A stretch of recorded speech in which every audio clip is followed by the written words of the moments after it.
No matter if points are gained or points are lost, there will be much to discuss. For analysis regarding tonight's Winnipeg Jets game, here are Dave Minuk, Ezra Ginsburg, and your host, Drew Mandel. The Illegal Curve post-game show starts now. Goals were scored. A point was gained. Yet I have the sinking suspicion that Winnipeg Jets fans are not altogether pleased with tonight's result. Good evening, Winnipeg. Good evening, Manitoba. For all those joining us this evening on our YouTube channel and all of our social media platforms, we say good evening, universe, and welcome to the Illegal Curve post-game show.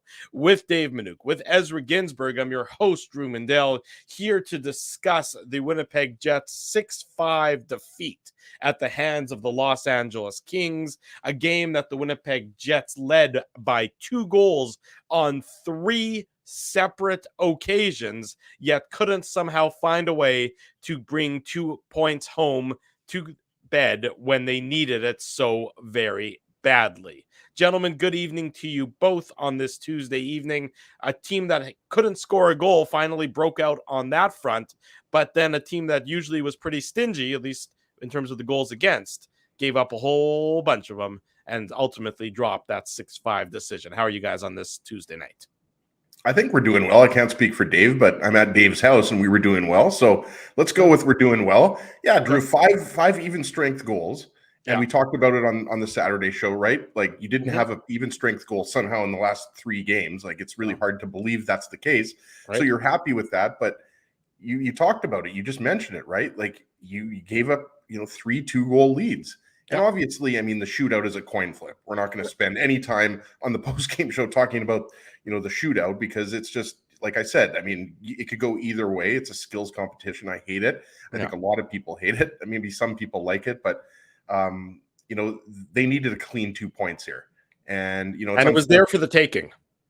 Exactly. And it's an unfortunate, like Dylan Sandberg falls down and, it leads to the Gabe Vilardi tying goal. It's unfortunate, but that Kings power play, guys, I don't know if we've seen, like, Edmonton's got a great power play. I realize that. You're about to see it Friday, Saturday. Well, exactly. But the thing, Dave, with that Kings power play is the second power play unit was just as good as the first unit.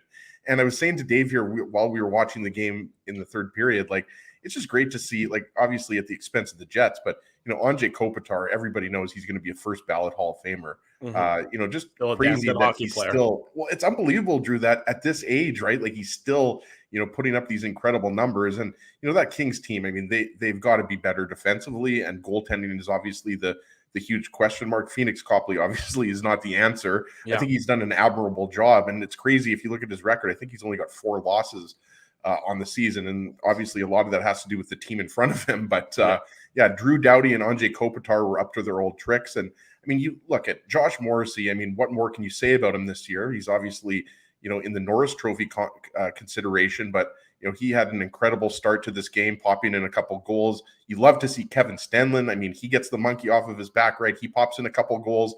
The shorthanded goal was huge. Like when that goal was scored, you're looking at that goal and you're saying that could easily be the turning point in this game. But yeah, I mean, breakdowns, turnovers, it's unfortunate that the Jets couldn't get the job done, but you obviously like the fact that they exploded for 5 Gs. You like the 5 goals, as he's right about that, Dave. But I mean, ultimately, I think there's still far more questions about this team than there are answers, especially with their play over the last, 2 months. I'm going to say it's been close to 2 months at this point in time. Still more questions than answers. The schedule certainly doesn't get any easier with a back-to-back against the Edmonton Oilers. And I don't know if you guys watched last night's Oilers-Bruins game, but that game was being played in fast forward. And I'm really curious on Friday, and of course we're getting ahead of ourselves because we still have tonight to talk about, to see how the Jets can handle that kind of speed, how they can handle McDavid and Draisaitl. And I know that they handled them once earlier this year already, but on a back-to-back situation, they just have to go back to the bubble, Drew, when they swept them. That's all they have to do. That's just channel that, got to bring back that 2021 energy. Yeah, just that easy, no questions about it. But I mean, there's still more questions than answers about this Winnipeg Jets team. Yes, they get a point. Yes, that is helpful because it's better than getting no points. But still, when you have 3 different 2-goal leads, Dave, you have to find a way to not give those up, particularly the fact that they had a 2-goal lead entering the third period. You have to find a way to shut down the opposition, and the Jets couldn't do it. Yeah, and I was listening to our good friend Kelly Moore on CJOB when I was driving home from the game during the second period intermission, and I got to tell you, like, he read out the stats for what the Jets are when they're up going into the third. And I think it was like 30-3. Yeah, like they generally do not lose games when they've got a lead. I would say, generally speaking, probably prior to this team. And you're talking about a malaise of late, Drew. Yeah, a malaise of late. And one of the things they showed, one of the graphics they showed when we were at the game, but it was up, of course, the TSN broadcast is above us on the televisions. First 30 games of the season. So this was game 61. So going back, ignoring this game, of course, because it was before the game went live. 29-1 were the Jets. So 29-1. It's pretty respectable. Yeah. The last 30 games of the season, 15-15-0. Hey, you're stealing my stats. Well, that is, I know I was going to say it, but it is your stat. You mentioned it. I just was reiterating it. I'm joking, Dave, because anybody can go to NHL.com and look up the schedule and the standings and everything like that. But yeah, they've been 500 for 2 months now. That's right. And so anyways, I'm just saying that this is a team that has just not been able to shake what it is that is ailing them. And again, it's weird because it's not health, because they got healthy. Right. They've been a poorer team since getting healthy and losing the grit.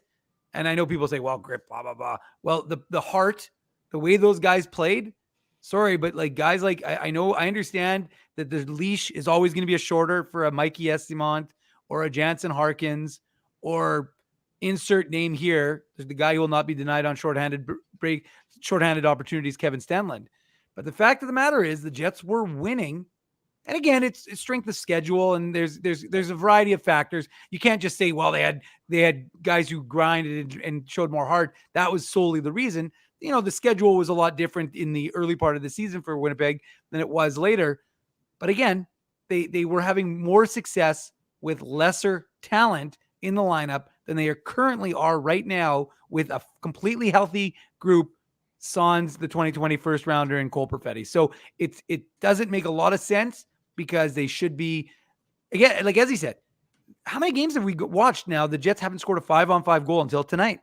So it's one of those inexplicable things from a team that makes no sense, given the fact that, again, they got healthy, and yet it's not on the Ehlers, by the way. I know folks are like, well, it's ever since Nikolai Ehlers came back. It's not all on Nikolai Ehlers, guys. Like hockey, you can't say hockey's a team game and then blame one player for the ills of this team. Sorry, it's not just Nikolai Ehlers. You can't watch these games and say it's not on Blake Wheeler. It's not on Kyle Connor. It's not on Mark Scheifele. It is a collective, not on Neil Pionk. The only guy who's probably a little bit exempt as he right now is Josh Morrissey. If you're going to start pointing to guys, I mean, this might as well be 10-year-olds playing soccer, right? Like I remember when, a goal was scored, it would be one guy blaming the other guy. No, it was your fault. No, it was your fault. I wasn't even on the field. No, it was your fault. You missed that guy. You know what I mean? Like, this is definitely not one or two or three or four players. Like, you look at and we're going to get into the goals, as Drew mentioned. We have a lot of goals to get into here in this game. I'm just going to not talk for a bit to keep my voice, nice. Yeah, keep it fresh. I'll talk here for a little bit, Drew. Exactly. But yeah, like the goal, to get it going for the Kings in the third period, the Kopitar goal I'm talking about. Yeah, like there's a turnover in the neutral zone, right? Lowry turns the puck over, and Pionk goes to close. I think it's Adrian Kempe on the right side boards. And so Lowry just isn't quick enough to cover for Kopitar because Dylan's on the left side and he comes over, right? Like, so it's just poor defensive coverage. Like, how many times over the last few weeks, going back to that Eastern Conference road trip, have we talked about turnovers and bad defensive zone coverage? Like, I'm going to steal Mandelism here, attention to detail, right? Like, yes, the puck was going in for you tonight, right? Like, Morrissey popped in a couple. We talked about it. Stanley, Shorty, a couple goals. Connor, we're going to get into that goal. Just what an amazing shot. I know a lot of people are, on social media, we're talking about, Phoenix Copley should have had that. I mean, that was a world-class shot by a world-class player. So I loved that goal by Connor. But again, you had to hang on to a lead here. When you lose the first two games of this homestand, the way they did, losing 5-1 to the Avalanche and getting shut out by the Islanders, I mean, yeah, but you got to hang on to the lead here. You're in a wild card spot now. You're not in second in the Central anymore. So I just think that, you've used up the buffer. They had a Right. buffer. They had all those points banked that we talked about in all those games earlier in the year where they were winning, and maybe they weren't necessarily winning the right way, but then there were games where they were winning the right way. They had that buffer. Well, they've used up that buffer. I mean, that is really where we're at right now. The buffer that the Jets had between them and the falling out of the playoff spot is practically gone, and we're going to keep a close eye tonight on what's happening between Calgary and Boston. There's about 12 minutes to go in the third period there. The Bruins lead 2-1. Did you guys happen to see the shots on goal in that game? I know I know Calgary was 2-0 for the Bruins, but they were being outshot like 16-5 or something like that. So after 40 minutes, the shots on goal, the Bruins were leading 2-1, but the shots on goal were 39-9 in favor of Calgary. So now the shots on goal. Of course, he's dead, Drew. Now shots on goal are 42-11, and Boston is still up 2-1 with about 12 and a half minutes to go. So we'll keep an eye on that as the post-game show Is Linus Allmark in that? No, it's Dan later. Oh, no, Vladar. Yeah, because Swayman's injured, right? Or Swayman in Providence. No, it's Wool. Sure. It's I think it's what's his name? Wool. You know, their prospect. Hang on. I don't even know. What happened to Swayman from Alaska? Oh, you're talking about? Wait, are you talking about for the Bruins? For Boston. Oh, I'm sorry. I thought you were talking about for. No, it is Allmark. Well, technically, later. Swayman played last. Swayman played last night for Boston against Edmonton. When you said Dan Vladar, that's Calgary's goal. Yeah, Dan. Yeah, but that's I didn't know what you were talking about. I was reading the chats. Yeah, he used to be for Boston. Yeah, he was on Boston. For a second there, I forgot that he was not Boston anymore. Yeah, Vladar got the start. He gave up 2 goals on 5 shots. It's been Markstrom for the second and the third period. Right. And Calgary's had trouble in that all year long, right? Like, they're the only team right now that can catch one of these two teams, right? Like the Jets, the Oilers, like the Kraken, I guess. Like all these teams, like the West is so tight. But I really don't think Nashville or St. Louis has a chance. No. Like Nashville's clearly selling. Yeah. St. Louis is clearly selling. So it's, there's 9 teams for 8 playoff spots in the West, barring something completely unforeseen. But I mean, let's not even, entertain that for the time being. Sorry, go ahead. Before you start the Betway game recap, Drew, I do have one quick question. Was today the trade deadline? No. Because it really felt like I joke. Still trying to figure out the Rasmus Sandin for a first-round pick and Eric Gustafsson. Like I realized that they brought in Luke Shen and Jake McCabe, but like to me that trade was just weird from the Washington perspective. Well, all I'm saying is it felt like, let me tell you, thank God we don't have to fill the airtime on Friday because TSN Sportsnet are going to have absolutely nothing to talk about because every trade will have been consummated. Friday's just going to be Jacob Chikrin watch. Well, no, he's coming to the Jets on Tuesday. But today's Tuesday, Dave. Yeah, I know. Exactly. So you're saying within the next hour and 43 minutes? No, the Jets are going to trade for him, and he just won't be eligible for the playoffs next week. I think Dave's been spending too much time at Canada Life. He needs a little nap after tonight's post-game show. Calgary tied it up. So as we were talking about, Calgary tied it up 2-2. 11. Eric Francis over here? Well, I'm just keeping an eye on it. I got people in the chat telling me, and I've got it on the second screen on my right here. So there you go. Like I said, we keep people up to date on what's happening in that game as we go through it on the post-game show. Let's get into the Betway game recap. It's brought to you by Betway, one of the most trusted voices in sports betting, both in Canada and all around the world. Betway is the sports betting app that puts you, the customer, at the forefront. With a large selection of betting options and sports, as well as strong promotions and fair odds. What are you waiting for? Head on over to Betway and bet your way. Must be 19 years or older to play. Please play responsibly. Took about 3/4 of the first period, but the Jets did open the scoring. Again, a bit of a slow start. They were being outshot by a decent margin by the Kings, but you could see that there was maybe a little bit more energy in their game. Finally, the Jets do open the scoring. It's a 5-on-5 goal, as we talked about. It comes at the 15:52 mark of the first period. Josh Morrissey, his 12th of the year, assisted Mark Scheifele and Blake Wheeler. And there's nothing pretty about it. There's nothing exciting about it. It's just dig, hard work.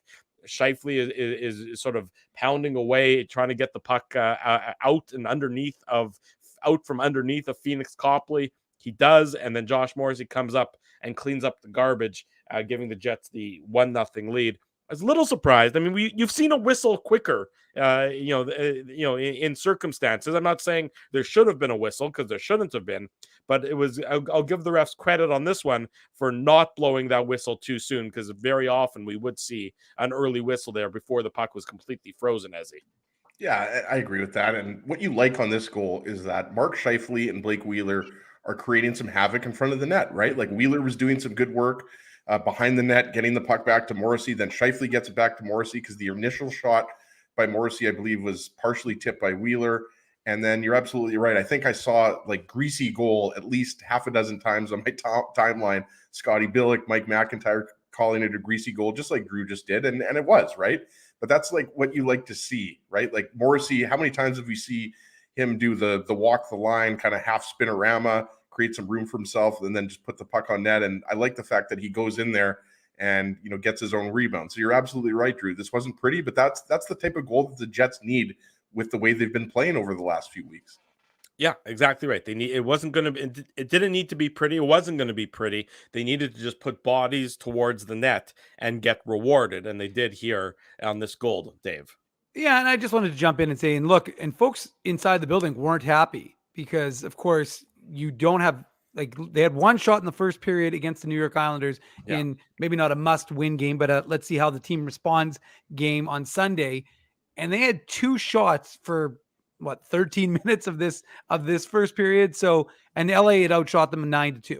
And LA had that early power play, but still it was 9-2 in favor of the Kings. And you're starting to think, here they go again.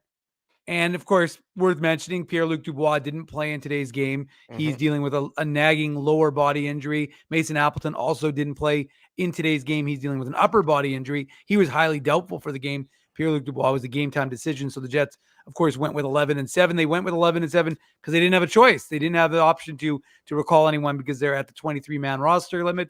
Right. And of course, if they put either of those two guys on IR, neither of them would be available for the Friday-Saturday game against the Oilers. So that's, of course, why the Jets went with 11-7 and why Pierre-Luc Dubois would most likely be available, I would think, on Friday. And maybe Mason Appleton as well. I thought you were going to see Kyle Capobianco maybe play center tonight, Dave. Maybe. Who knew? And then also worth noting that David Gustafson, Rick Bowness, although it was funny because he took center of the fourth line rushes, which I thought was curious. But Rick Bowness had said that he needs 3 more practices and then he should be ready to go for the weekend, which of course is going to necessitate some sort of moves, some sort of waiver move for the Jets because of course they're at 23-man roster. So I should have gotten that one in. And then just quickly on the goal, the one thing we haven't been seeing, and as he touched on it, but Mark Scheifele at least did some good dirty work and Josh Morrissey going to the goal. And that's what you want to see from the Jets. And that's what you need to see because it's been too much passing from this team,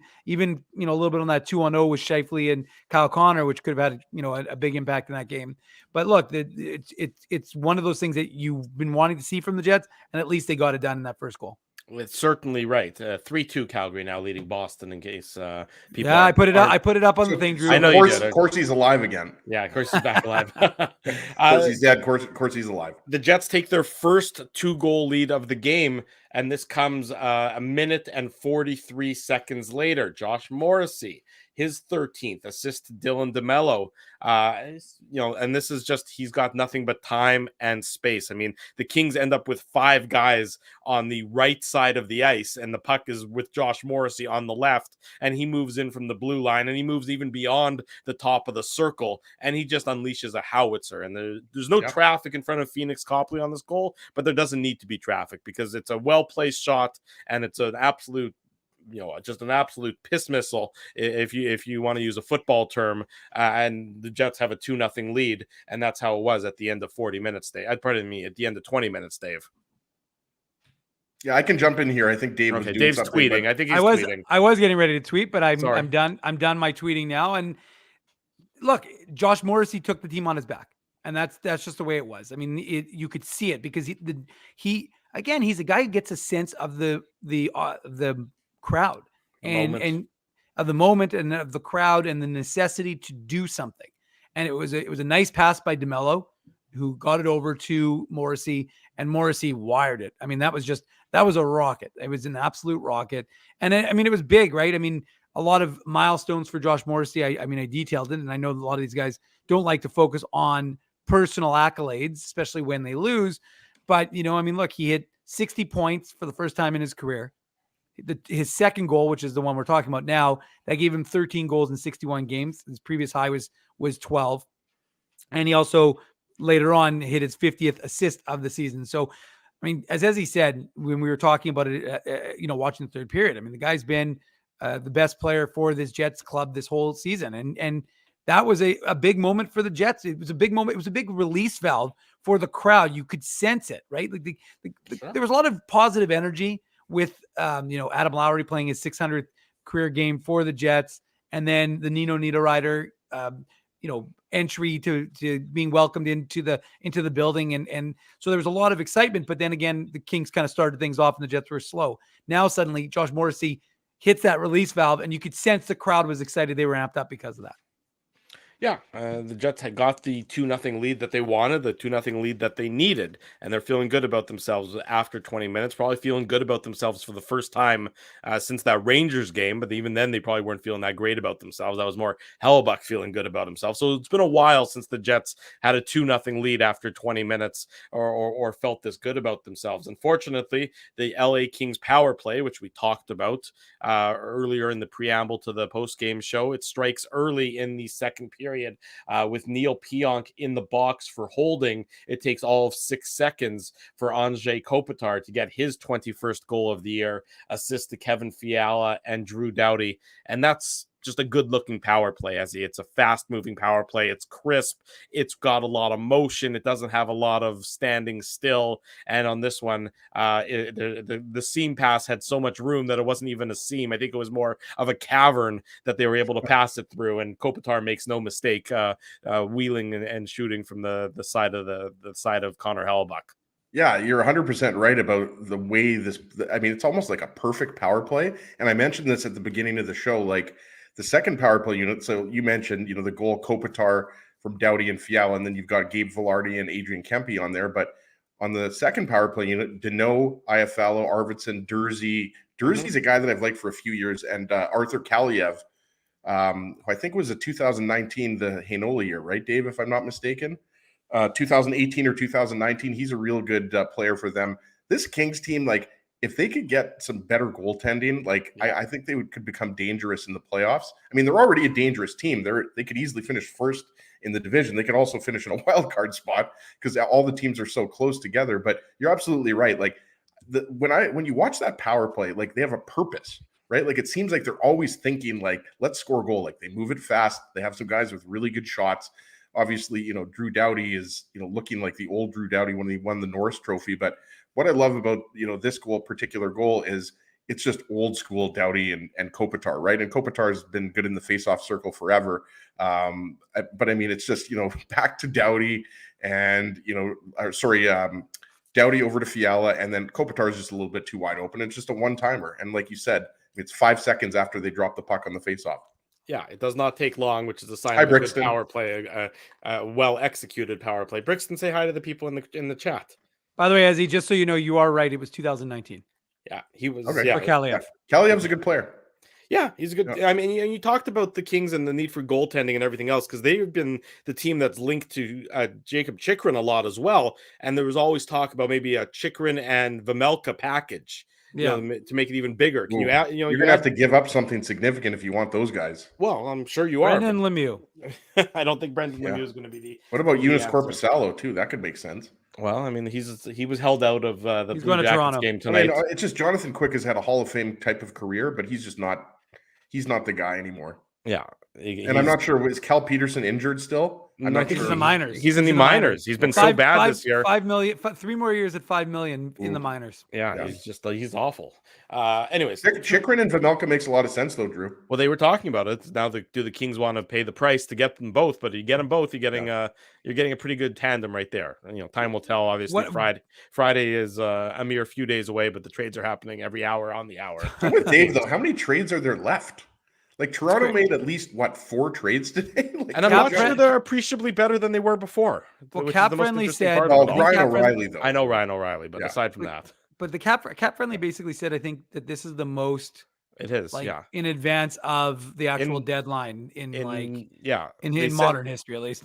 I think it said, like last year in the 2 weeks leading up from the 2 weeks 2 week leading up, period yeah. leading up to it, but like stopping like 48 hours before or something. Right. Yeah. There was like been like 13 trades last year, Yeah. which was a high number. And this year, I think there's already been like 22 or something. I think it was 24. I think it was 24 now? after. Okay. Yeah. Guys, And it's I'm actually still trying to figure out how many players the Devils got in that Timo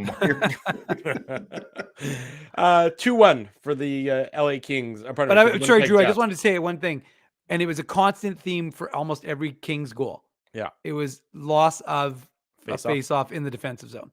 Sure. I mean, and again, Jets were better, I think, overall today in the face-off area. At least they were for what I think they were. I know Scheifele was better, but the point is, it was 54. So the Kings won 33 draws. The Jets won 28 draws. So okay, I mean, so the LA must have taken over in the third. So I think my numbers were from the second intermission. But the point is, a lot of those defensive losses ended up in the back of not a lot, but technically a lot of goals. Wow. But I'm just saying, especially when they were trying. Look, the Kings. How many were those redirects? Right from from the Kopitar, point. The Kopitar show look, his first goal was a power play goal. It was a beautiful goal. Yeah. But the next two goals, which were his, were all redirects. Yeah. I mean, and so and one of them was off of a clean faceoff win where he beat Lowry. But we're getting ahead of ourselves. Kyle Connor restores the Jets' 2-goal lead. It's at the 6:08 mark of the second period. His 27th assist to Mark Scheifele, assist to Josh Morrissey. It's a nice zone entry from Scheifele, nice clean zone entry. He leaves it for Kyle Connor. Connor comes down the left side, so to the right of Phoenix Copley. Doesn't look like this should be a scoring opportunity. It's a great shot by Connor. With all due respect, I think you're being a little bit generous to Phoenix Copley in talking up the shot and not mentioning I just didn't like his positioning. He makes himself small in the net, which is, it sort of comes sometimes with being a butterfly goalie. If you're not naturally a taller goalie, he just sort of made himself small. And Kyle Connor, he doesn't need a big window to shoot it into, and he's able to pick the corner very nicely and give the Jets the 3-1 lead. I'll agree with you, though, Drew, that his positioning was odd because I don't think, I mean, I could be wrong about this. I mean, we'd have to listen to if Phoenix Copley talked to the media about that goal, but it seemed like he didn't think Connor was going to shoot. That's what it seemed like to me. Like he thought, based on Connor's speed, maybe he's going to take the puck, but he's right, like at the side of to the right of Copley, like right where the faceoff circle begins, right? So it's a really bad angle shot. So yeah, Copley should probably have that, but I like that at least Connor, I don't know, if Connor is going to talk to the media, if he's going to talk about his goal, if he does talk to the media, I imagine he is going to talk about that goal, Dave. But clearly, he saw something there, and that was a shot that, it wasn't like you put the puck on the net hoping for a rebound. That was a shot where it was a well-placed shot. So yeah, it was probably one that Copley should have, but I just like it because, Connor's got that world-class shot. And especially considering that the Kings were starting to get some momentum, right? And that put the Jets up for the second time, up 2 goals. So it kind of took deflated the momentum a little bit for the Kings. But yeah, I mean, look at the goaltending for both sides was not very good tonight. Okay. Like when there's 11 goals scored, you can't say either. Most times you can, maybe say that, the goaltending wasn't great, but tonight there was a few goals on both sides that you'd probably like to have back. 3-3. Bruins tied it up on the power play. So 3-3, less than 10 minutes to go in Calgary. Thanks, Jack Edwards. You're welcome. I'm doing my job here. I hope I'm not Jack Edwards. I might get beat up by, who was it? Pat Maroon? Is that? Yeah. They made up. Yeah, I know they made up. And look, Jack Edwards. I mean, we've all met Jack Edwards. We used to have him on back in the TSN 12 90 days. He's not a big guy. No, he's not. Like Patrick Maroon is a big boy. So it's just funny. It would not be a fair fight. No. It would not be a fair fight at all. 3-1 for the Jets. Andrei Kopitar. He brings the Kings back within 1. It's his 22nd of the year, 9:14 mark of the second period. Assist to Alex Edler and Quinton Byfield. And you look, Saku Manalainen is not going to like this one. It's just a bad turnover. Yeah, I mean, it's just a plain old bad turnover from a guy who he had space, Drew. He had. I know. To cut you off. It should have been a clean zone exit. I don't know what happened there. I don't know if he just fanned on the shot or he got nervous or what happened there. But yeah, you just when you have an opportunity to move the puck up, and you turn the puck over like that, like it's just inexcusable. And that's a guy that we've talked about. He has really struggled over the last 10 to 15 games, especially because when that guy doesn't have much of a reason for staying in the lineup. I mean, I'm in question as to why he's still always in the Jets lineup. I mean, I know it's his penalty killing skills largely, but this is an ugly one. And Kopitar, knows how to redirect pucks. He is always going to be in the cliche dirty area because that's where he makes a pretty good living and has made the slot. That's where he gets his goals. The slot, and he knows how to redirect pucks. He's a world class first ballot Hall of Famer. That's what I said last time. He really is.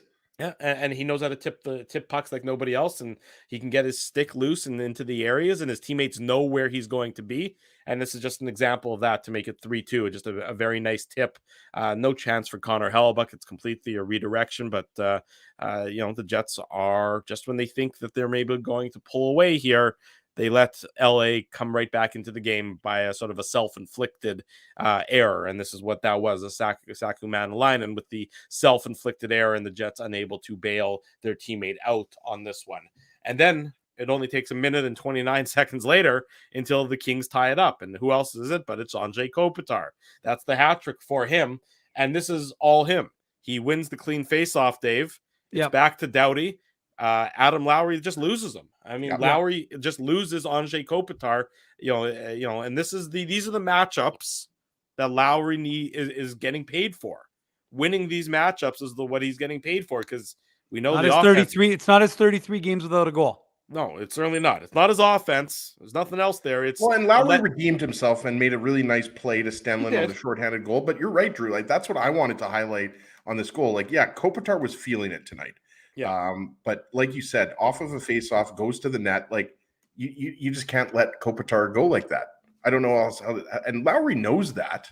Mm-hmm. And you got to give him a little bit of credit, a little slack, because we talked about it, Dubois, right? So Lowry and the centers are filling in for the fact that you don't have big Dubois up the middle. But again, like, it's crunch time, guys, right? Like we talked about it. The Jets are in by far the worst slump of the season. Yeah. And these are the types of details that you're talking about, right? Like, they were scoring goals. The goals that wasn't the issue tonight, right? Like, we've been talking about this for weeks, how the Jets have been struggling to score goals. But these are the types of, these are preventable goals. Yeah. Well, I mean, they're goals that, look, they're nice plays, but they're also goals that have clear breakdowns involving them, Dave. Right. I mean, that's just it. It's, they're nice plays, but at the same time, it's not that you did everything right and the opponent just bested you. That's right. There were errors that you could have controlled on these goals that you didn't control, and then the opponent made nice plays to take advantage of your errors that gave them the opportunity in the first place. Yeah, and look, as he's 100% right, you can see that Andrei Kopitar was feeling good in the game, right? Yeah. And I think maybe he thought he was eligible to win a Manitoban, $1 million if he scored 5 tonight, because he looked like that's what he wanted to. And he almost did in the third period. He almost had his, or was it overtime? Sorry, he had a couple of good chances. So I mean, he was feeling it. And as he said, he's a guy who's most likely a Hall of Famer. And no, first ballot.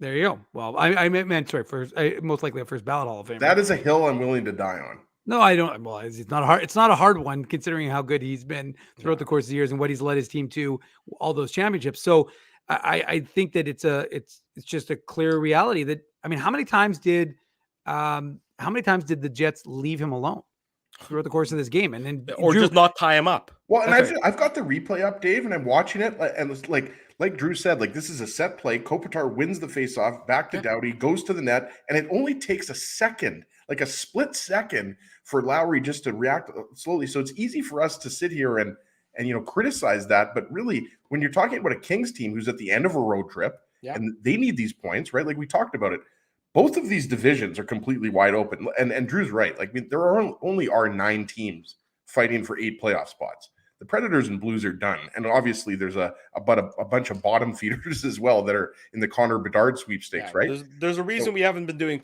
goal-by-goal recaps of the Blackhawks-Coyotes game tonight, folks. Man. Yeah. Like that Blackhawks lineup is looking pretty bare these days. Wow, it's basically Rockford. It's pretty ugly all around there. In any event, look, it's just It's great execution by the Kings and poor execution by the Jets. I mean, Adam Lowry can't get beat in that situation. I know it's easy for us to say that, but that's why he's getting paid the money, because his offense is dried up like Barron and not Morgan. But you just can't lose the draw clean and then not be in position to prevent Andrei Kopitar from putting his stick on the puck. That said, so it's 3-3 at that point in time. The Kings have come all the way back. The Jets do a good job retaking the lead again. So they get credit here for the brief period of time. Takes them 1 minute and 17 seconds to get to make it 4-3. Kevin Stenlund, his 4th of the season, assisted. Who else? Drew, you should have said who else but Kevin Stenlund. Who else but Kevin Stenlund? He gets his 4th of the season, assist to Josh Morrissey and Dylan DeMello. And again, he's got a lot of time and he's got a lot of space and he's in a good shooting position. And Phoenix Copley is left out to dry a little bit here by the Kings. I think it's Sean Dursey is who Stenlund. Yeah. Stenlund and Dursey are in a puck battle. Dursey, he thought he got tripped. He was not happy that there was not a call on it, but he's on his keister. And Stenlund's got the puck and he's got time and he's got space. And Stenlund wires it past Phoenix Copley to give the Jets the 4-3 lead at the 12-minute mark of the second period. Watching the replay right now, Drew, and there was a little bit of a left leg sweep there. I didn't notice that because we don't have the same angle, right? Like that you watch the replays on NHL.com. Closely watch the replay there. Watch Kevin Stenlund's left leg. I'm not saying, hey, I'm not taking anything away from Stenlund, but Dursey could have had an argument there. Like every game, the officiating had some consistency issues. The officiating was shady tonight. Yeah, it had some consistency issues. So I understand where Dursey's coming from. I don't think Stenlund was necessarily completely innocent on the play, but he got away with it. And if the shoe was on the other foot, I'm sure Jets fans would be screaming bloody murder. If the Kings had scored on a similar situation, but whatever it was, there was no call. Stenlund got the puck and he made no mistake. For a guy again who's struggling to score goals, like most of the Jets, especially the Jets' bottom of their lineup, it's nice for them to get goals in this situation like they did. Right, and let's not take anything away from him. I'm just saying that looking at it, that's the first time I've looked at the replay since it happened live. I'm just saying, I mean, Dursey, you can see why Dave, he was a little bit upset, but yeah, you love the fact that Stenlund breaks his goal scoring slump. And you also like the fact that he goes, he has that shoot first mentality, right? We've talked about it so many times, how the Jets have passed up grade A scoring chances. So you like the fact that Stenley gets greedy and, he roofs it on Phoenix Copley there. So, and he obviously will get into, his next goal, the shorthanded goal. But yeah, I mean, it's great to see, again, silver linings here. The Jets lose the extra point, but I mean, you love to see a guy like Stenlund who just hasn't been producing any offense as of late. So you like the fact that, he picks up a couple goals in the second period. Yeah, no question. It's, the Jets now have the 4-3 lead. They run into some penalty trouble, though. Logan Stanley takes a 2-minute cross-checking penalty that I'm really not entirely sure how it was only assessed as a 2-minute cross-checking penalty. What was bizarre, sorry, Drew, is that it was called a major. Right. Then they reviewed it down to a minor. Yeah. Isn't it usually the other way around? Like, isn't it, because I don't think you can. No, I know. I'm just saying, like, it seemed to me like it was at least a minor, but it just seemed like it was odd that they took it down. Well, that's what they can review. They can only review from a major to a minor. I know, Drew. What I'm saying is that you would think that the review would just confirm what had happened. What did they see in the review that made them think it wasn't a minor? Like, it was a pretty bad cross check. No. What did they see in the review that made them think it wasn't a major? Is what you're saying? That's what I said. No, you said minor. That's what I meant. Okay, yeah, that's what you meant. I agree. Yeah. I really was confused by it. I thought it, and again, I mean, I thought he was cut. I thought it was pretty straightforward.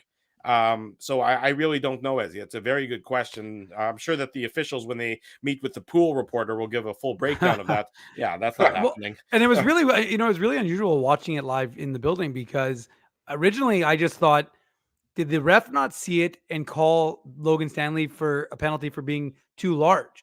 Because that's what it appeared to be upon large and in charge 2 minutes. No, honestly, and then you watch the replay and you realize that he actually hit Stanley and bounced off of him. So you're like, well, what are they calling the penalty on? Then you turn around, then you see Stanley turn around and deliver the cross check. So you're like, okay, well, that makes a little more sense. But I mean, yeah, it's an unusual one.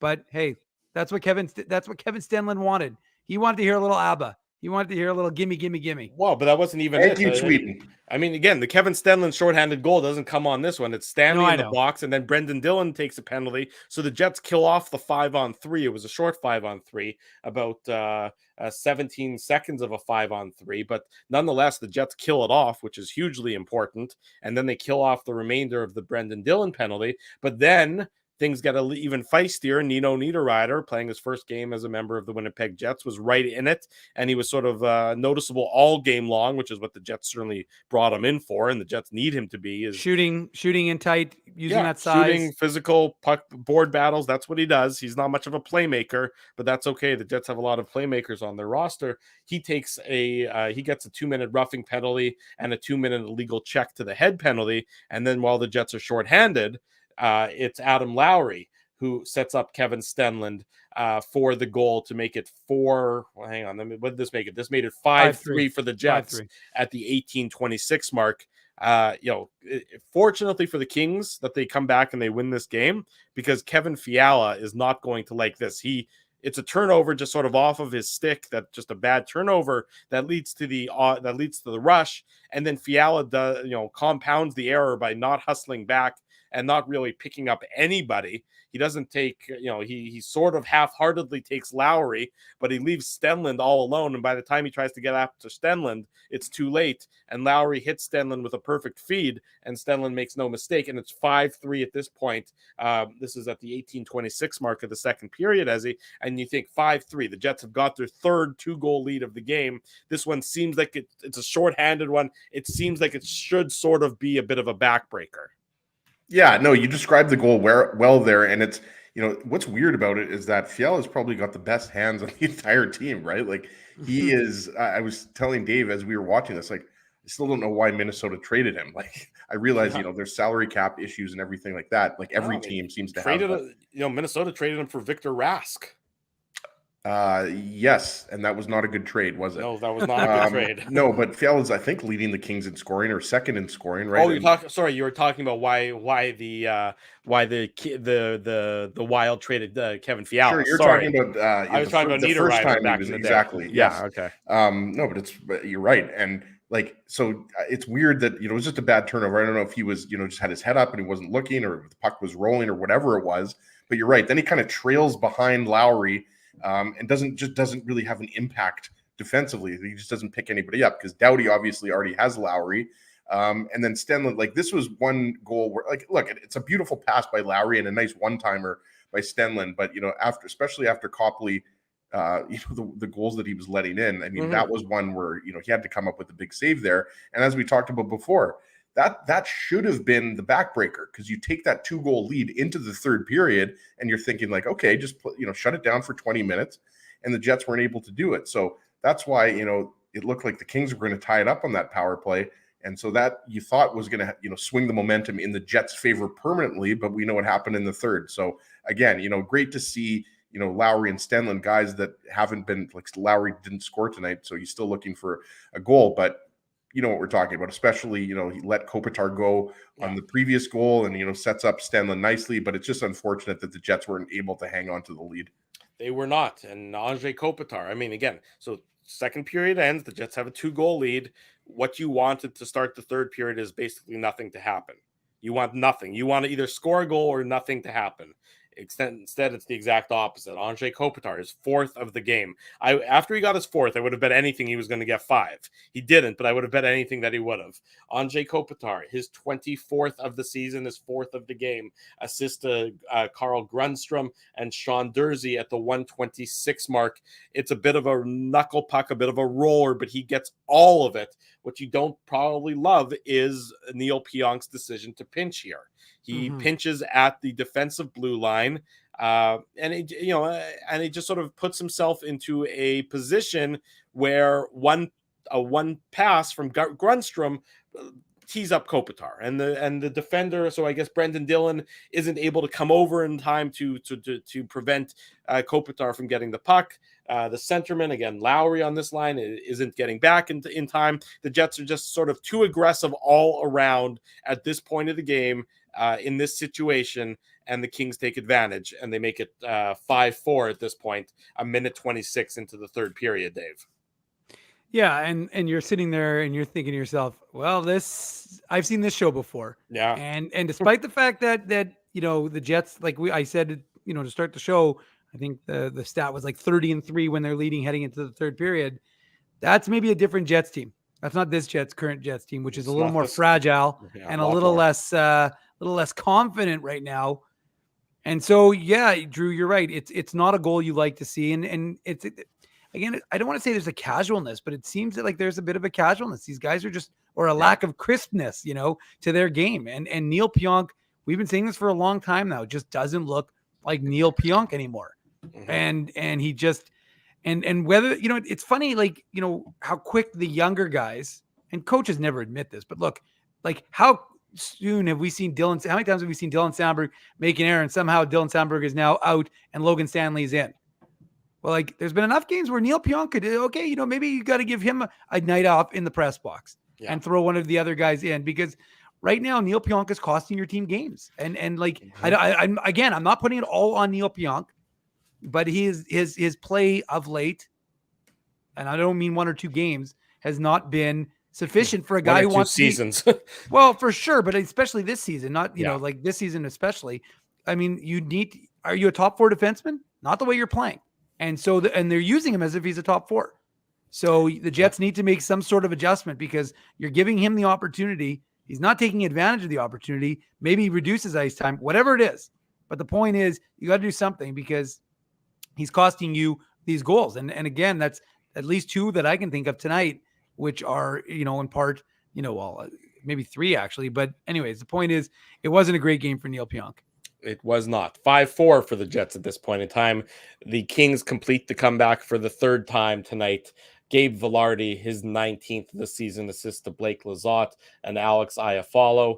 And this one, Dylan Sandberg takes a spill, loses an edge, and Vilardi walks in, and he's in tight, but he knows how to score goals, and he goes short side, top shelf on Connor Hellebuyck.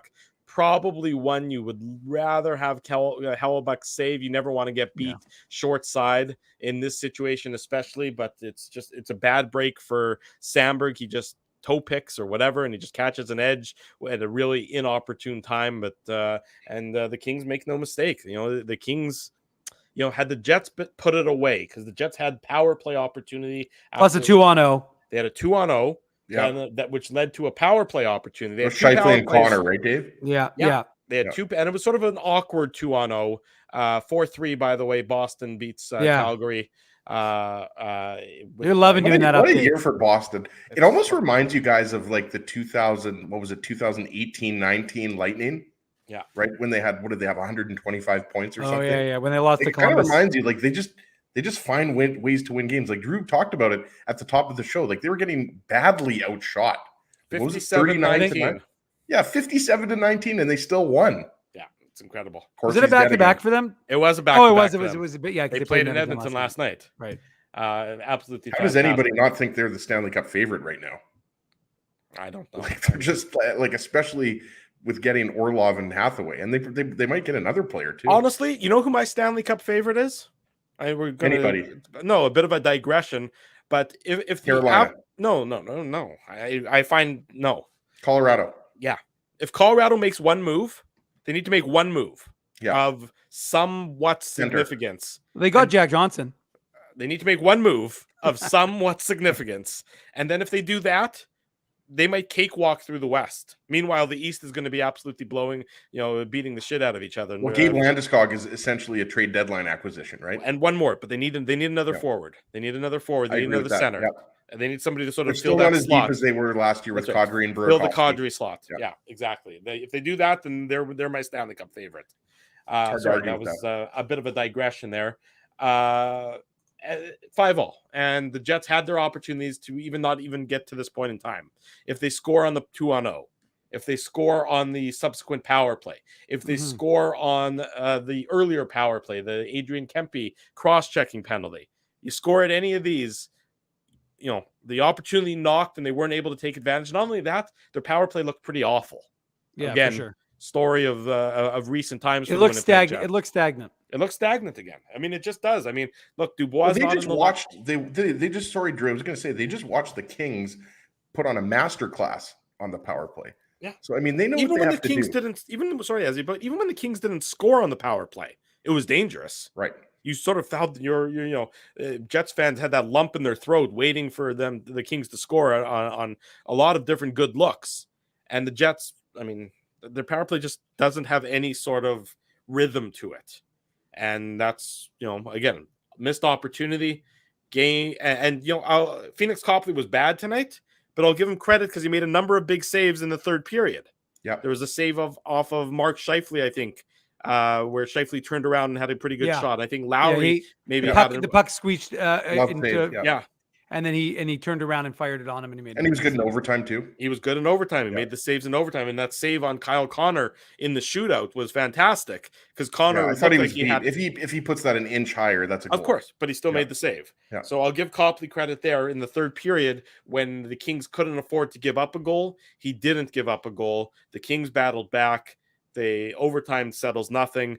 Adrian Kempe is the only goal scorer in the shootout. I don't love the decision to use Blake Wheeler in the shootout, but whatever. That's obviously something that we doesn't really need to be delved into too deeply. And the Kings win 6-5. Jets. Well, Drew, you're also you glazed over the most important part. I'm a little disappointed. We found out what Nino Niederreiter's goal song would be. Disco Inferno. Well, I'm glad he chose Sis and Nora Van Elken. Just so you know, it's not the original. Remember the wrestler Disco Inferno?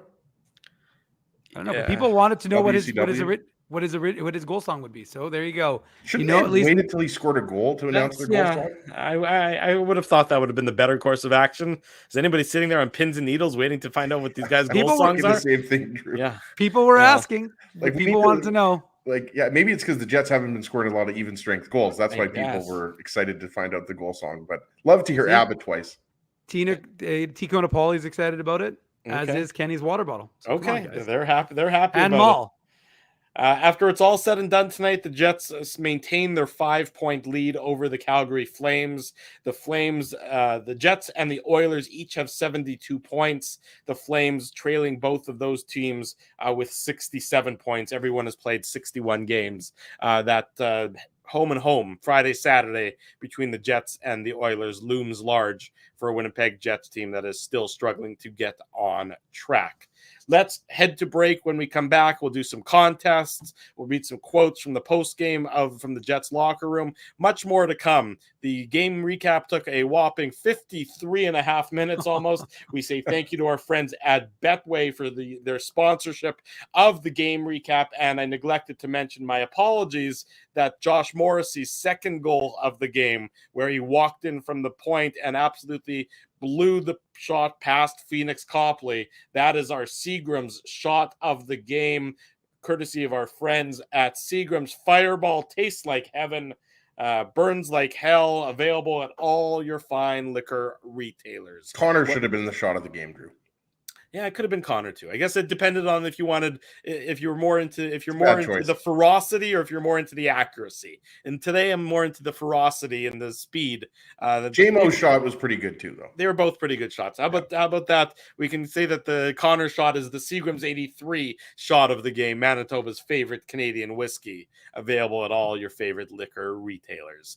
Much more to come. It's the Illegal Curve post-game show. Rolls on this Tuesday night. We're live on YouTube and all of our social media platforms.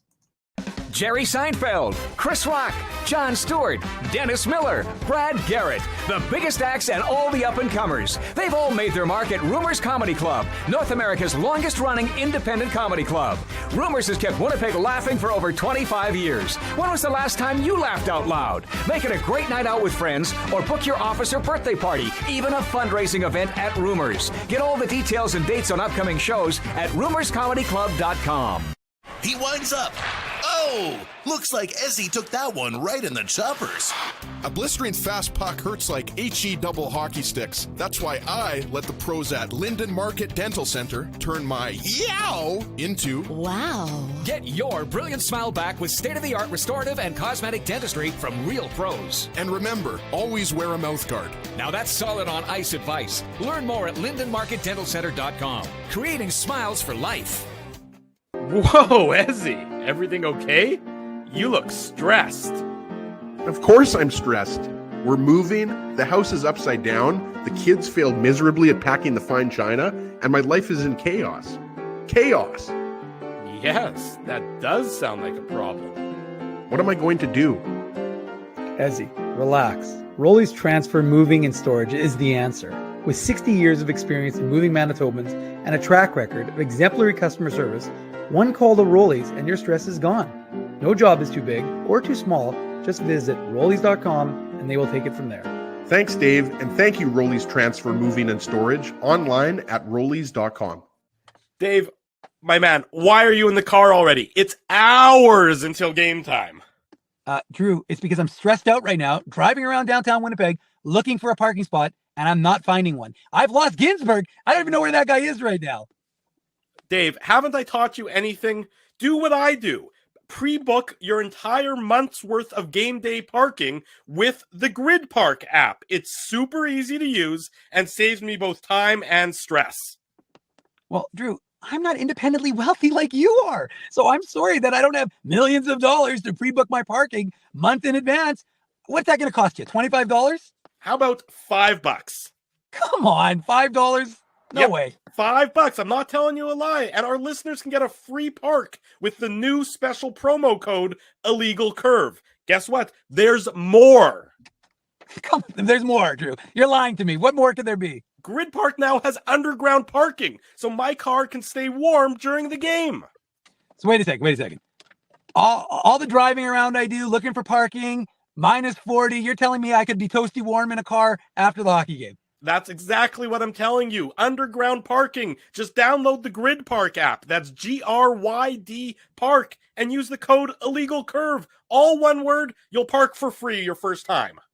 Hi, it's Drew from Illegal Curve here. Selling your home can be stressful, but it wasn't for me. Thanks to my friends at Zappia Group Realty, they made the process so easy. My home sold within 48 hours and with multiple offers. Zappia Group Realty took care of everything with their exquisite customer service and attention to detail. If you want to sell your home for more in less time, get started by talking to Frank and Mauro Zappia of Zappia Group Realty. Online at zappiagroup.com. For 3 generations and over 80 years, Tough Duck has been making apparel that works and plays as hard as the people who wear it. From jackets to work boots and everything in between, Tough Duck's clothing can handle the harshest environments, even the Illegal Curve hockey show. Work to live, live to play. Visit toughduck.com. 11 in the evening on the Tuesday night. Welcome back to the Illegal Curve post-game show. Gentlemen, am I wrong? In your mind, didn't the Jets blow a 2-goal lead 3 times in tonight's game? We were just talking about that during the break, Drew. Yeah, like they had 3 2-goal leads and they lost the game. But you could, but I agree with you, but I can understand the rationale. It's like 2-0 was 2-1, then it became 3. I agree with you. It would, to me, I would conceptualize that as 3 Technically, 2-goal they lead. didn't blow each lead, right? Because it was 2-0. Okay, so they blew. Then it was. What he's saying is because it was never 2-all. It was never 2-all. They never fully blew the lead. It was never 2-all. I would say that they blew 3 2-goal leads, though. In my books, if you're Let's go to the chat. The but chat remember, always it was bails never. us out. Remember, Drew, it was never 2-all though. It was 2-1. Right, okay. Then it was 3. So technically, it is. It's right. But you blew would them, Dave, in the conceptualize- sense that you had 2-goal leads 3 times and you didn't hold on to them. Right, but technically you only blew it when they tie. When they up. tied it. You don't actually. So it's 2-goal leads. Okay, so if you're defining it, if you're defining the word as, if you're defining it as blown, as in the opponent coming all the way back, then it only happened twice. Yeah. But the Jets had 3 2-goal. The Jets had 2-goal leads at 3 different times. The reason we're talking about this, folks, is because both Scott and Mike, good friends of ours, of course, tweeted that the Jets blew. a pair, so two goal leads, and I'm thinking I see both sides of the. I see both sides of it. I don't think anybody's necessarily wrong or right. I think it's just a matter of interpretation. Yes, fair enough. That is a matter of interpretation. I guess we are splitting hairs a little bit, but nonetheless, I understand. At least now that we've talked it through, I now understand where where Mike and Scott are coming from, and I also understand where we're coming from. We're basically saying a very similar thing with slight nuance differences between the two. Anyways, that's probably doesn't need to get delved into any deeper than that. Let's see what some of the post-game comments coming out of the Jets dressing room were. I had these here handy a second ago. Rick Bowness, this courtesy of Murat Atesh. Bonus's overall assessment on the game. The compete was there, a couple blown assignments, a couple fluky breaks. It goes right to the hottest player in the game. We competed hard tonight. Were the blown assignments about confidence? No, that's just a mistake. Don't overanalyze it. So that courtesy Winnipeg Jets head coach Rick Bowness. Let's talk about Nino Niederreiter a little bit. This is what Rick Bowness had to say. Huge. He's a solid top six guy. We have to get the power play going clearly. He was good in the role. We asked him to play in the power play. He did a good job in the bumper position. That's what he is. A big guy that goes to the net and finishes checks. So we really haven't delved deep into the acquisition of Nino Niederreiter yet. So let's take a couple minutes now and do that. Look, I think this is a good acquisition for the cost, a second round pick. To me, it's pretty much a no-brainer. It fits perfectly within the window of the Winnipeg Jets. I mean, the next 2 years, this year plus next year, are allegedly the window where we know after that everybody becomes a free agent. Pretty sure all three of us become free agents at that point in time as well. So everything about the acquisition makes logical sense. I have no quibbles with it. There just needs to be more from my perspective. Yeah, we touched on it a little bit, but you weren't around for the Islanders game, Drew, so we'll indulge you here. I was like, I'm pretty sure we did talk about it. You're right. I guess the second half of the Islanders game. Yes. But I mean, look, he's only played one game. It's not like, Niederreiter's been a Jet for a month or anything like that. But I forgot you, Drew. I blocked the entire Islanders game out of my consciousness. Oh, no, it was terrible. People paid money to watch that game, but I know this is what keeps coming back to me. I mentioned this to Dave. If you go back to the summer, there were two guys that I wanted the Jets to acquire. I don't know if you remember this, Drew. Niederreiter was one of them. I do. Mason Marchment was the other one. Yes. He obviously went to Dallas. So Niederreiter, I'm not saying that, I'm some type of genius. I'm far from it. All I'm saying is that I wonder if Chevy tried to sign Niederreiter because he was a UFA.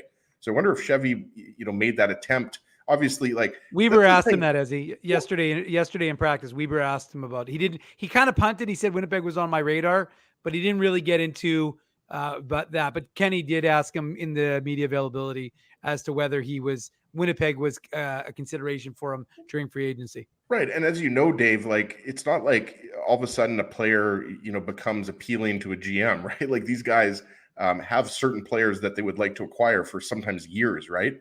So I love the player. I just can't believe that Chevy got Nino Niederreiter for just a second round pick. Like I said to Dave, you would have thought that David Poyle / Barry Trotz would have wanted at least a prospect in return. To me, the return was way too low for the Predators, especially considering what they got for Tanner Jeannot and Matthias Ekholm, right? So that's what I think is most impressive. Chevy gets an A+ from me here on this move because he only had to give up a second round pick, and it's a 2024 second round pick. It's not because they don't have a 2023 second round pick. So everything about this move, I love the player. He's going to help the Jets score goals. And I love the fact that they only had to give up a second round pick to get him.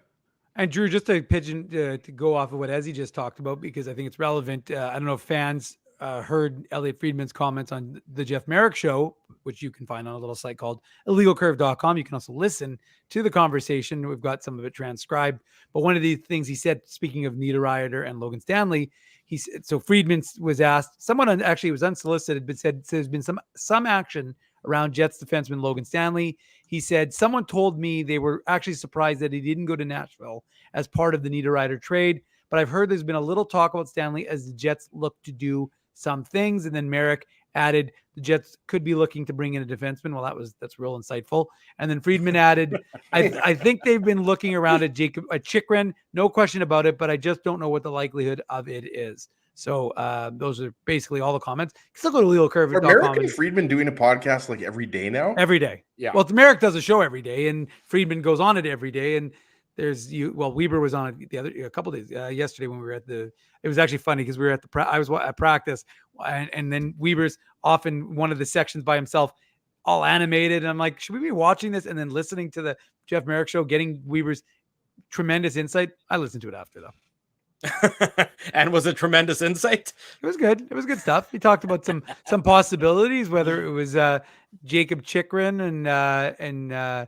and who else did he talk about? He talked about Colton Parayko. He talked about a number of players. So if you want to hear Kenny's insight on the Jeff Merrick show, go to illegalcurve.com. I've got the full interview available to listen to. Okay, so you mentioned Colton Parayko. I'm not on the poll. No, I know that. I know you're not, but enough people have mentioned Colton Parayko's name. Tough, Drew. The contract is 7 more years. Yeah, the contract is tough. Yeah, that's a tough one. Yeah, it's too much. I like money. Parayko just as much as anybody. He's a good big defenseman, and he's not a one-trick pony either. He's the real deal. He's a good all-around defenseman. But that's 7 years. I don't know about that. It's not going to age well. He'll be 36 at the end of it, right? Exactly. Yeah, exactly. It's not like he's 23. That he's 29 already, and he plays a physical style. He's not one to shy away from some physicality. So I just don't see that contract aging well. So I'd be surprised if somebody is eagerly taking on that contract between now and Friday. But obviously, strange things happen as you get closer to the trade deadline. So we'll keep a close eye on that. Let's briefly talk about today's moves and the chaos that ensued today, and really has ensued over the last 48 hours. Yes, there you go. Everything on Phyllis is giving a shout out to everything on illegalcurve.com. She knows what she's talking about. The moves were fast and furious. I don't know that anybody has, taken a step ahead in the East. I don't know that anyone's, now significantly better than they were. Drew. What's that? The Rangers. Patty Kane? Well, Patty Kane and Tarasenko. Well, no, but Tarasenko was so long. I'm talking about moves within the last week or so. Yeah. But so the Rangers are definitely a dangerous team. Look, all the teams in the East are dangerous. You can't really tell me the only one who I don't think is really done enough at the trade deadline so far. I don't like Carolina. I don't think Puljujärvi was a big move. Or Drew, what about Pittsburgh? I feel like Pittsburgh has a move coming. Apparently, JT Miller has. JT Miller apparently is the talk there. That's interesting. Yeah, that's. It kind of, there's a little rumblings there that JT Miller could. That would. I mean, look, at Pittsburgh could miss the playoffs though, right? Well, I think the problem is in Pittsburgh is that half the teams could miss the playoffs. Ron Hextall's job is now is there's talk about his job being in jeopardy over some of the blown moves that they've made. And he's been there for so long too. But they're talking. I mean, I don't know if you read Rob Rossi in The Athletic. I think this weekend he said that it's time that Hextall has to be out. That his decisions and his roster management has set the team back. It's inexcusable what he's done. While still at the same time managing to keep Letang and Malkin and Crosby and the core together, but at the same time all the errors that he's made around them. I have a question. When did the media start deciding which GMs stick around and which ones have to go? It's an opinion column is what it was. So, I appreciate that he actually had a strong opinion on something. I mean, it was interesting to read. To me, Carolina hasn't done enough. Puljujärvi is exactly a Carolina player, but he doesn't move the needle for me. They're still, I think, they just need to acquire Patrick Laine, and then they're going to reunite the 2015-16 World Junior line, right? So but I mean, look, but the argument can be made though, Drew, right? That I would make the argument does Carolina have to Carolina has been a top team in the league the whole year, right? I don't know how much. I think, we talked about it on the Saturday show, right? The arms race. Yeah. The Rangers are loading up. The Devils are loading up. The Islanders have loaded up. So many teams in the East. The Bruins, the Leafs, right? Everybody. So in that sense, let me tell you, I agree with you, but I still wouldn't want to play Carolina. A Rod Brind'Amour coach team with the talent they have on that roster, and they could make a move right before Friday. I'm not sure what that move is going to be, right? There's a lot of guys that could still get moved, like maybe Max Domi goes back to Carolina. I don't know. I just never thought that Carolina was going to be in on one of the bigger names. But fair enough, Drew, that you think that, because when you look at what all the other teams have done, the Rangers have got better. We talked about it. Like, we could go through all the teams in the East, right? In that sense, yeah, maybe, the Hurricanes should get in on the fun. All I want to say is this year's playoffs, the first round, my first round is always my favorite round anyways. This first round is going to be unfreaking, like, you are not going to want to miss from like the start of the first round to the end of the first round. Every single night, you're going to want to watch like 5 hockey games. Hook up the Lightning and the Leafs and the Rangers and Devils to my vein. I'm telling you right now, every single game is going to be incredible in the East. I still think the West is looking to have some great games too. But they always do have great games. No, I know. But the talent levels on the East is going to be the East is going to be such an exciting first round and probably second round as well, that it's just going to be phenomenal to watch. Can I just make one point and then we'll move on? Because you're the host. You can make that, Drew. You can do whatever you want, man. Look, I have no problem with the acquisition by Toronto of Luke Schenn. Cost a 3rd round pick. And he was drafted by the Leafs too. I know he's drafted by the Leafs, but who says he can't go home again? Well, you clearly can. But he's from Saskatchewan, so I don't know where he's going home. Yeah. He's going to the team that to the team that drafted him. If Luke Schenn was that good, and he's a fine player, but if Luke Schenn was that good, you know where he wouldn't have been playing? Vancouver.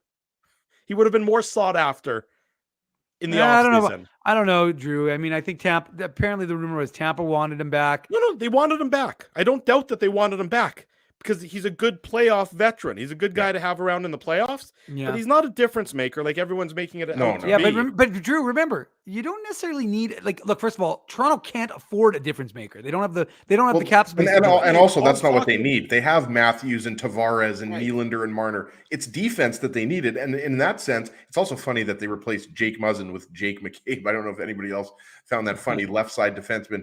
McCabe is good. I look at Drew. This is not actually McCabe. I think I like McCabe for Toronto. This is not the 2012 LA Kings defense with Doughty and Robin Regeer and I'm not going to mention the other guy's name that did something really, really inexcusable.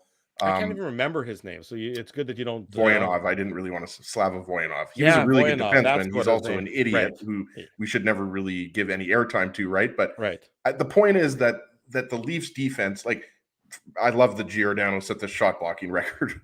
That's just awesome. But yeah, like you Muzzin, you had to replace Muzzin. So in that sense, they filled the gaps. And obviously, they would rather have Luke Schenn for the playoffs than Rasmus Sandin, for example. Obviously, Timothy Liljegren is a better defenseman, and Dubas and Shanny believe that, right?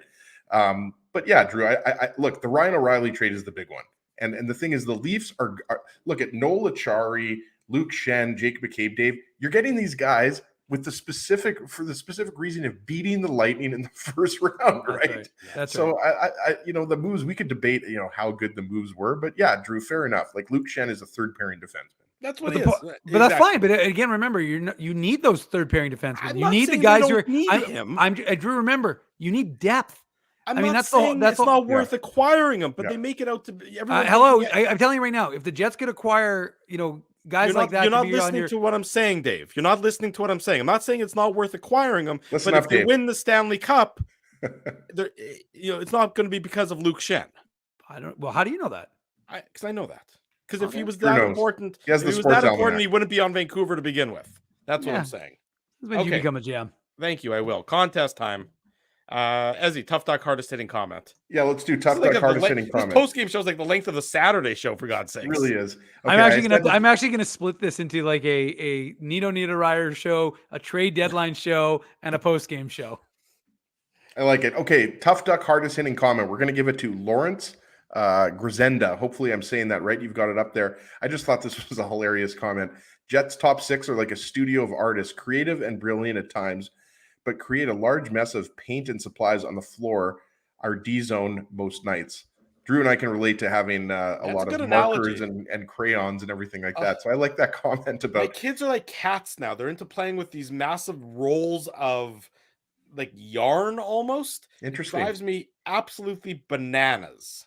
And I have to like get over myself because they're doing what kids are supposed to be doing. It's like creative and independent play, and they're not watching a screen and they're having fun and they're using their imaginations. But it drives me absolutely insane that I have these sort of little fluffs of string and yarn all over my house now. It just drives me nuts. Isn't that what parenting is? Just your kids driving you insane all the time? Well, it's like my OCD is kicking in about having stuff around, but the kids are doing what they're supposed to be doing. So I just have to like serenity now, serenity now, serenity now. And then I throw a whiskey bottle and I hit the referee. I love that. Okay, so Lawrence Grisenda, send me an email, ezra@illegalcurve.com, or slide into my DMs, ICSEG, and Tough Duck will ship out a toque to you. Just like Jason Smith, not the former Devils and Leafs defenseman, but the viewer who won the last Tough Duck hardest hitting comment, and he was in North Glen, Colorado. Oh, we ship out to the US.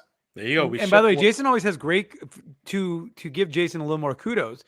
We got to give Jason kudos because he always has great comments on our videos. And so I want a big thanks to Jason for always doing that. And you can be like Jason and Tico Napoli. He often does that as well.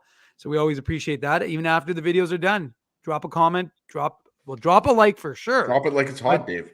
But drop comments both on the videos. Nobody wants to see Dave dropping anything like it's hot. And when I'm dropping I'm dropping some knowledge on you, right? Like it's hot.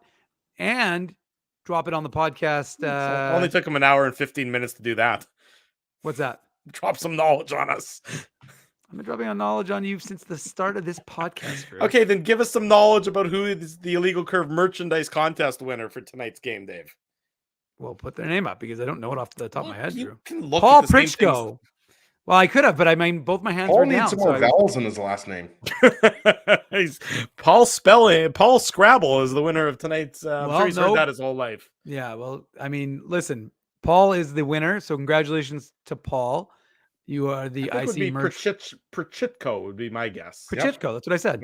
Yeah, Pritchko. Okay, so that name, sorry, Dave, we both keep cutting you off here. It reminds me of former New York Rangers forward Peter Pruka, double P. What about Zygmunt Palffy?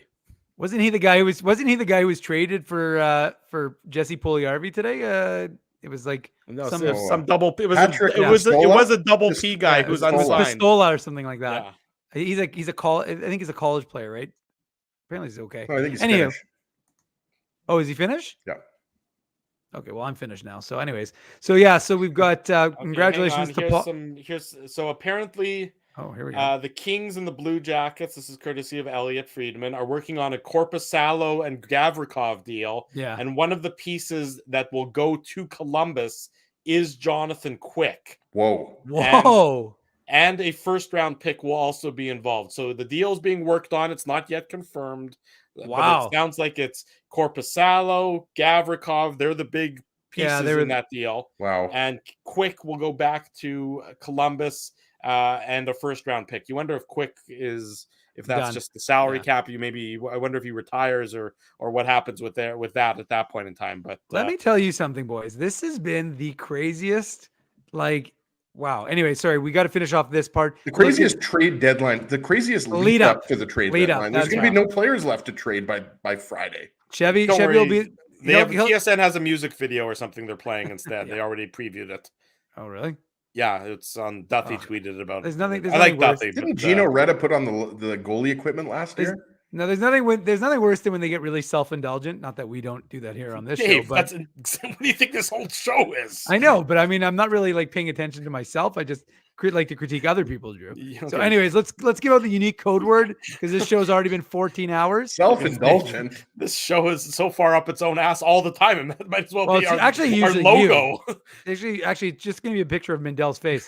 Anywho, the unique code word. Yes, the unique code word for the Illegal Curve contest for tonight's post-game show. Hollywood North, because of course that's, as everyone knows, lots of movies made here in Manitoba. There's been movies shot in this living room here. Well, we don't talk about those kind of movies, but Channel 597 on DirecTV back in the day. Yeah, they're like Russ Meyer films. Yeah, that was a quick one there, Drew. You can pick that one up pretty quick. Anywho, well, Spencer Sisters, which has been easy. We got Spencer in the chat. Don't start talking about Spencer Sisters. Don't bring Spencer into this. The Spencer Sisters, which is advertised all over the Jets broadcast on TSN, was filmed right outside my living room window. What is Spencer Sisters? Yeah, I have no idea what that is. So clearly, you haven't been watching the broadcast that closely, Dave. You have an excuse. You've been at the games, but it's some stupid CTV show that they've been plugging ad nauseum during the Jets games in there, and it was a show that was filmed right outside my house. Oh, So I did. Also, three they people were who have really not been annoying, by the way. Like they'd be like, sir, please don't walk your dog there. You're in the shoot. I'm like, Really? I'm on my yard. I'm going to walk my dog wherever I want to. Anyhow, well, they film a lot of movies. Stacey Farber's in that. Who? I don't know. I Googled it. She's one of the actresses. Which one were you looking at? The Spencer Sisters one or the movie that was filmed in Dave's living room? Yeah, easy there, Tiger. I don't need that on my ISP. Thank you very much, Ginsburg. But anywho, so everybody get a chance to enter the contest, and you two can win. Now, just so you know, this word will work on both the February and new March one. So the new March link is up. So enter the March contest because that will be in effect. But if you enter it on this one, we'll make sure that we can draw from both. So do what you got to do. Enter those words. Enter the contest. Go to illegalcurve.com. I have got so much Jets, Moose, Ice. Speaking of the Ice, I'll do this one quick because we're not going to give it a game recap because as Drew is saying, he's going to need all his fingers. 10 goals. 10 goals today for the Winnipeg Ice. As 8, not 9, but 10. 10 goals. 10 goals. 10 goals for the Winnipeg Ice, who destroyed the Edmonton Oil Kings. The Ice are destroying the entire Western League. They are. Well, except for Seattle. Seattle and the Ice are going to be one hell of a battle. I think when it's all said and done. But the Winnipeg Ice, Reed Schaefer, Dave. There's a lot of Brad Lambert's on that team. Tyrell Bauer. Didn't he just get traded today? Reed Schaefer? Didn't he go to Nashville he's in Nashville now. Yeah, they traded away the Edmonton-born kid. So we'll see about that. But anywho, point is that I like that move for the Oilers. Yeah, no, that's Ekholm's a nice addition for sure. Like is this musical chairs and like Jacob Chikrin's just like he's the odd man out? He's like still in. Man, he's still could in. You imagine? Chikrin hasn't been traded yet. Could you imagine if he ends up not getting traded? Sorry, I just killed my own thought with another thought, but like I got to tell you, like that, like the fact that he's been held out for he hasn't played hockey 2 full weeks. More than 2 weeks. It's crazy. 2 weeks. Oh, is it exactly? Yeah. But I think it's like 6. What is it? 6 games, 7 games?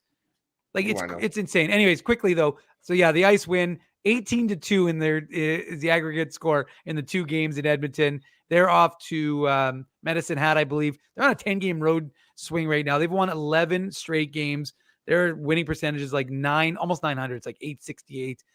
The Ice are phenomenal. And so they've got 3 more games on the road. I believe Medicine Hat is tomorrow night. And then the Moose quickly, they were doing their backyard rink. It was the first time they've done a Moose backyard rink in weather that was not -40. But hey, another Winnipeg family, the Priestley family, they got a chance to celebrate their backyard rink with Declan Chisholm, Jansen Harkins, Ashton Sautner, and Greg Morales. So a nice way for them to give back to the community. And they're back. They practiced, what is today? Tuesday. So they're off tomorrow. They're back in practice on Thursday. There you have it, Dave M, with another little bit of a recap of all the good stuff happening with the Ice and the Moose. The Jets end up losing tonight 6-5 to the Los Angeles Kings. Final word tonight goes to our buddy Mike McIntyre. This tweet, courtesy of him, with 21 games to go. The Jets are 3 points out of first in the Central Division, 4 points out of first in the Western Conference, yet 5 points out of being below the playoff line.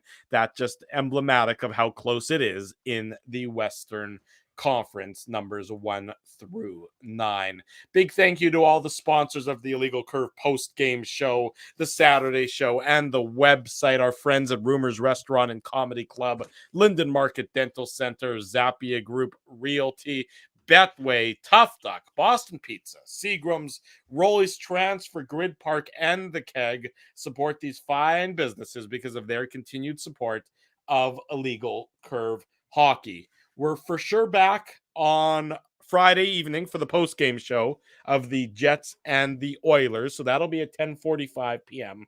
But stay tuned to all of our social media and our website, illegalcurve.com, and we'll keep you abreast if there's going to be any additional shows between now and then. We'll see what happens, or we'll see if we wait until Friday's post-game show to bring it all together and put a bow on the trade deadline. Big thanks to all of you for joining us us. It's been a fun post-game show. It's been a long post-game show, nearing an hour. Might be the longest one ever. 25 minutes. Yeah, probably pretty close to the longest one ever. Lots going on in the hockey We're just getting world. ready for the playoffs, right? There you go. Well, the Jets need to get there first, Ezzy. Time will tell if they're He was talking before about the round, right? He was talking about the ice and Moose and the playoffs. Moose. Yeah, I Yeah, know that's what he was true. talking about. Talking about Calder playoffs. For Dave Manouk, for Ezra Ginsburg, I'm your host, Drew Mandel. Thanks for joining us until Friday. Maybe before then, we shall see. This has been the Illegal Curve post-game show.